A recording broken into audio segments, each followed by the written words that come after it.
هڅه خو د کوز او برادر ټولې غریزي سلسلې خپل وجود کې د خایس او کتو د پاره ثاني نه لري، خو د برادر کارو درې او نهاگ درې ترمنځ غریزي سلسلې سر سکائی لینڈ د قدرتي حسن، صفا ماحول او ګرمۍ کې د یخنۍ احساس د پاره خپل خون او رنگ دی. دغلته د تلونکو سیلګرو د وینا تر مخه سکائی لینڈ تتلو د پاره د چکدرې تیمرګری دیر سړک باندې تګ اخاګرام چوکۍ په مقام کارو درې ته تلی سړک باندې د بیراړۍ او اخیری میتروړو شګي پورې په سړک تګ نه پس سکائی لینڈ ته تګ د پاره د 2 غنټو پورې پیدل تګ ضروری دی. خو دغه ځای خپل خایس او خون د پیدل تګ نه هم پس چې سړی کله دغلته ورسي د غره په سر د اوارز شینکی نه ډکې ځمکې غوړېدلې څادر ځنګل یو خوندور او زړه راښکونکې نظارې د سړي ستړیوالی په خوشحالو کې بدل او کتو سره تعلق ساتي. د سکائی لینډ سر نه د کارو او نهاگ درې په شمول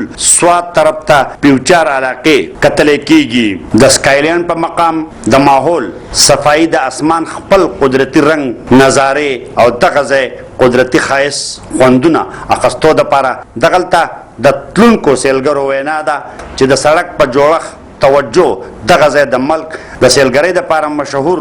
هر قسم ځای سره مقابله کې کم نه دی، خو سرکاري سرپرستی او مقامي اوسیدونکو قامي مرسته ضروري ده.